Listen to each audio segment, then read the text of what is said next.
अस्सलाम वालेकुम दोस्तों, वॉइस ऑफ जापान से मोहम्मद इदरीस आपकी खिदमत में हाजिर है जापान से।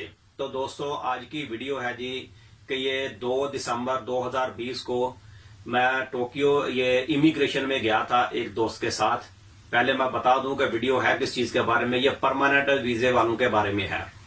तो हुआ ये सीन के उस बंदे का वीजा जो है उसने जापानी लड़की से शादी की थी, बल्कि शादी की हुई है, और तीसरा वीजा भी उसको, क्योंकि नॉर्मली जो है पहले साल का वीजा मिलता है 1 साल का, दूसरा भी 1 साल का, और तीसरा वीजा जो है वो 3 साल का मिलता है।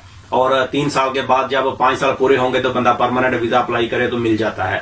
लेकिन 2018 में ये कानून चेंज हुआ और उसमें इमिग्रेशन ने बताया जी 3 साल के बाद जिस बंदे ने जापानी से शादी की हो वो 3 साल के बाद भी परमानेंट वीजा अप्लाई कर सकता है। लेकिन वो 3 साल के बाद कर तो सकता है, लेकिन उसमें एक शर्त यह है कि बंदे का वीजा जो है वो 3 साल का होना चाहिए, तो फिर वो कर सकता है। चाहे वो 2 साल के बाद उसको मिल जाए, चाहे 3 साल बाद मिले, या 4 साल के बाद, फिर वो बंदा परमानेंट वीजा अप्लाई कर सकता है। ये जिसने जापानी से शादी की हो। जिनके फैक्ट्री या कंपनी के वीजे हैं वो 10 साल के बाद परमानेंट वीजा अप्लाई कर सकते हैं। तो अब सीन ये हुआ कि मेरे दोस्त का सगा मामू था, बल्कि सगा तो नहीं, रिश्ते में मामू उसका था, तो उसने शादी की थी एक लड़की से, जापानी से। तो उसको क्या हुआ कि दूसरा वीजा भी 1 साल का मिला, तीसरा भी 1 साल का मिला, और चौथा वीजा भी 1 साल का मिला। तो अब क्योंकि तीसरा तो 3 साल का मिलना चाहिए था, लेकिन चौथा वीजा भी उसको 1 साल का मिला, वो भी 3 साल का मिलना चाहिए था। तो खैर 2 दिसंबर को मैं भी गया इमिग्रेशन में। तो मुझे तो खैर इतनी जुबान नहीं आती, जो साथ बंदा था उसको तो आती थी। तो उसका वीजा परमानेंट वीजा अप्लाई करने के लिए गए कि चले परमानेंट अप्लाई करते हैं, देखते हैं, क्योंकि इन्फॉर्मेशन मुझे भी चाहिए थी। तो मैं काम से छुट्टी की और वहां पर गए इन्फॉर्मेशन के लिए। जब उनको पेपर दिए तो पहले तो उन्होंने सारे डॉक्यूमेंट चेक किए और जमा कर लिए, और वो एक पेपर देते हैं कि इसके ऊपर अपना घर का एड्रेस वगैरह दे दें कि जो डाक आएगी वो घर में आपको आएगी। तो फिर वो बंदा बैठा और फिर खड़ा हो गया।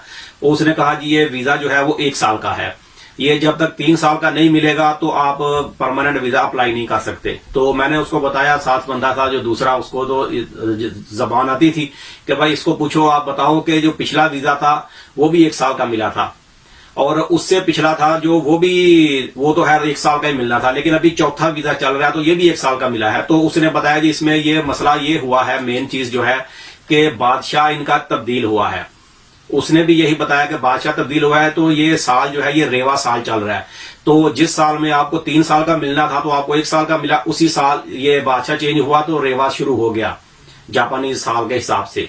तो आपको 3 साल का नहीं मिला कि जब बादशाह को 1 साल पहला हुआ है शुरू, तो आपको 3 साल का कैसे वीजा देंगे, नहीं मिला। फिर दूसरा, फिर ठीक है जी पहले साल का हो गया, अब दूसरे साल का जो था वो भी 1 साल का मिला, वो तो 3 साल का मिलना चाहिए था, वो तो चौथा वीजा था। तो उन्होंने कहा जी फिर भी यही सूरत हाल है कि अभी उसको दूसरा साल चल रहा है, तो आपका वीजा जो है आपको 3 साल का नहीं मिलेगा। जब तक उसको 3 साल नहीं होंगे तो आपको 3 साल का वीजा भी नहीं मिलेगा। तो उसने साथ में यह भी बता दिया कि अगले साल जो है वो बादशाह को भी तीसरा साल शुरू हो जाएगा रेवा, तो अभी आपका भी अगले साल में तीसरा साल शुरू हो जाएगा, तो अगली बार आपको 3 साल का वीजा मिलेगा। जब 3 साल का वीजा मिल जाएगा तो फिर आप परमानेंट वीजा अप्लाई कर सकते हो। तो ये सूरत हाल बनी है जी ये परमानेंट वीजे के बारे में। अब जो बंदा कोई जापान में देखेगा वीडियो या सुने तो कहेगा जी ऐसा नहीं है, तो भाई आपकी बात का कैसे, आप तो ऐसे ही बात करेंगे, या तो आप किसी वकील से पूछें या इमिग्रेशन में जाके मालूम कर लें। मैं तो वहां पर एक दिन काम से छुट्टी की थी और इमिग्रेशन में जाके मालूमात लेके आया हूं, तो फिर ये वीडियो बना रहा हूं। तो मैंने 1-2 बंदे से बात की थी, तो काफी लंबी आगे से मुझे तकरीर सुननी पड़ी थी कि ऐसे नहीं ऐसे है। तो मैं सुनता रहा, बस सही है भाई, अभी मैं बहस तो कर नहीं सकता, क्योंकि मैं वहां से जाके बात ये मालूम करके आया हूं, और बहस करना भी फजूल है। तुम 15-20 साल पुरानी बात करोगे, मैं आज की बात कर रहा हूं कि मैं 2 दिसंबर को वहां से होके आया हूं, और 15 साल पीछे तो बहुत सारी चीजें थी जो नहीं थी, फेसबुक नहीं था, यूट्यूब नहीं था, बहुत सारी चीजें थी जो दुनिया में थी ही नहीं। जो ये आप डिजिटल मोबाइल देख रहे हैं, एंड्रॉइड, आईफोन, ये तो इनका नामो निशान भी नहीं था 15-20 साल पहले।